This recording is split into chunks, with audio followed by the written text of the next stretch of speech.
जीवन में सब्र का महत्व। यह कहानी बहुत ही पुरानी है। उस समय महात्मा गौतम बुद्ध पूरे भारतवर्ष में घूम घूम कर बौद्ध धर्म की शिक्षाओं का प्रसार कर रहे थे। धर्म प्रचार के सिलसिले में वे अपने कुछ अनुयायियों के साथ एक गांव में घूम रहे थे। काफी देर तक भ्रमण करते रहने से उन्हें बहुत प्यास लग गई थी। प्यास बढ़ता उन्होंने एक शिष्य को पास के गाँव से पानी लाने के लिए कहा। शिष्य जब गाँव में पहुँचा तो उसने देखा कि वहाँ एक छोटी सी नदी बह रही है, जिसमें काफी लोग अपने वस्त्र साफ कर रहे थे और कई अपने गायों को नहला रहे थे। इस कारण नदी का पानी काफी गंदा हो गया था। शिष्य को नदी के पानी का यह हाल देख लगा कि गुरुजी के लिए यह गंदा पानी ले जाना उचित नहीं होगा। इस तरह वह बिना पानी के ही वापस आ गया। लेकिन इधर गुरुजी का तो प्यास से गला सूखा जा रहा था, इसलिए पुनः उन्होंने पानी लाने के लिए दूसरे शिष्य को भेजा। इस बार वह शिष्य उनके लिए मटके में पानी भर कर लाया। यह देख महात्मा बुद्ध थोड़ा आश्चर्यचकित हुए। उन्होंने शिष्य से पूछा, गाँव में बहने वाली नदी का पानी तो गंदा था, फिर ये पानी कहाँ से लाए? शिष्य बोला, से घिर जाता है। ऐसी अवस्था में जीवन समान यह पानी भी गंदा लगने लगता है। मित्रों, इसलिए हमें जीवन में दुर्लभ और बुराइयों को देखकर अपना साहस नहीं खोना चाहिए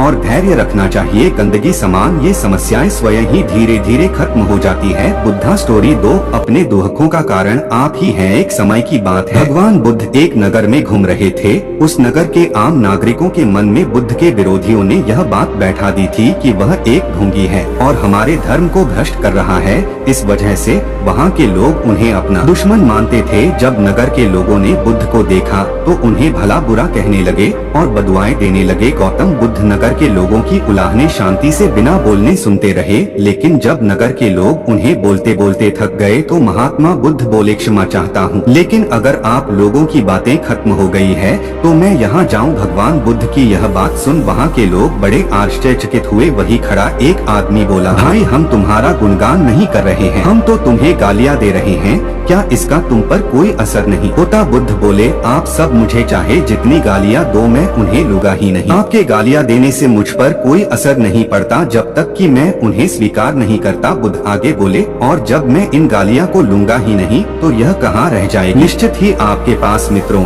बुद्ध के जीवन का यह छोटा सा प्रसंग हमारे जीवन में एक नया परिवर्तन ला सकता है, क्योंकि बहुत से लोग अपने दुखों का कारण दूसरों को मानते हैं, जो कि अच्छी बात नहीं है। ऐसा कर हम स्वयं के लिए गड्ढा खोद रहे होते हैं।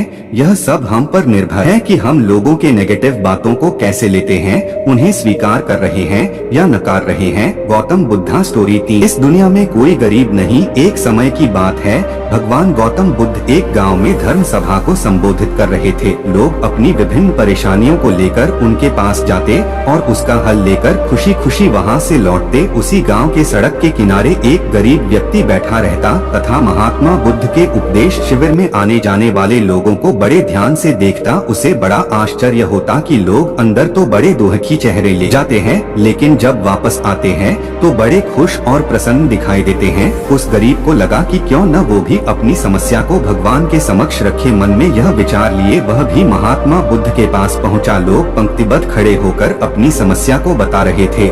जब उसकी बारी आई तो उसने सबसे पहले महात्मा बुद्ध को प्रणाम किया और फिर कहा, भगवान, इस गांव में लगभग सभी लोग खुश और समृद्ध हैं, फिर मैं ही क्यों गरीब हूँ? इस पर उन्होंने मुस्कुराते हुए कहा, तुम गरीब और निर्धन इसलिए हो क्योंकि तुमने आज तक किसी को कुछ दिया ही। इस पर वह गरीब व्यक्ति बड़ा आश्चर्यचकित हुआ और बोला, भगवान, मेरे पास भला दूसरों को देने के लिए क्या होगा? मेरा तो स्वयं का गुजारा बहुत मुश्किल से हो पाता है। लोगों से भीख मांग कर अपना पेट भरता हूँ। भगवान बुद्ध कुछ देर शांत रहे, फिर बोले, तुम बड़े अज्ञानी हो। औरों के साथ बांटने के लिए ईश्वर ने तुम्हें बहुत कुछ दिया है, मुस्कुराहट दी है जिससे तुम लोगों में आशा का संचार कर सकते हो, मुख दिया है ताकि लोगों से दो मीठे शब्द बोल सकते हैं, उनकी प्रशंसा कर सकते हो, दो हाथ दिए हैं, लोगों की मदद कर सकते हो। ईश्वर ने जिसको ये 3 चीजें दी है वह कभी गरीब और निर्धन हो ही नहीं सकता। निर्धनता का विचार आदमी के मन में होता है, यह तो एक भ्रम है, इसे निकाल दो। कभी भी मन में निर्धनता का भाव उत्पन्न न होने दो, गरीबी अपने आप दूर हो जाएगी। भगवान बुद्ध का संदेश सुनकर उस आदमी का चेहरा चमक उठा और उसने इस उपदेश को अपने जीवन में उतारा, जिससे वह फिर कभी दुखी नहीं हो। बुद्धा हिंदी स्टोरी 4। अहंकार का उपहार। महात्मा बुद्ध के पास सेठ रतनचंद दर्शन को आए तो साथ में ढेरों सामग्री उपहार स्वरूप लाए। वहाँ उपस्थित जन समूह एक बार वाह वाह कर उठा। सेठ रतनचंद का सिर तो गर्व से तना जा रहा था। बुद्ध के साथ वार्तालाप प्रारंभ हुआ तो सेठ ने बताया कि इस नगर के अधिसंख्य चिकित्सालयों, विद्यालयों और अनाथालयों का निर्माण मैंने ही कराया है। आप जिस सिंहासन पर बैठे हैं वह भी मैंने ही भेंट किया है। आदि कई दान सेठ जी ने गिनवा दिए। सेठ जी ने जब जाने की आज्ञा चाही तो बुद्ध बोले, जो कुछ साथ लाए थे सब यहाँ छोड़कर जाओ। सेठ जी चकित होकर बोले, प्रभु मैंने तो सब कुछ आपके समक्ष अर्पित कर दिया है। बुद्ध बोले, नहीं, तुम जिस अहंकार के साथ आए थे उसी के साथ वापस जा रहे हो। यह सांसारिक वस्तुएं मेरे किसी काम की नहीं। अपना अहम यहाँ त्याग कर जाओ, वही मेरे लिए बड़ा उपहार होगा।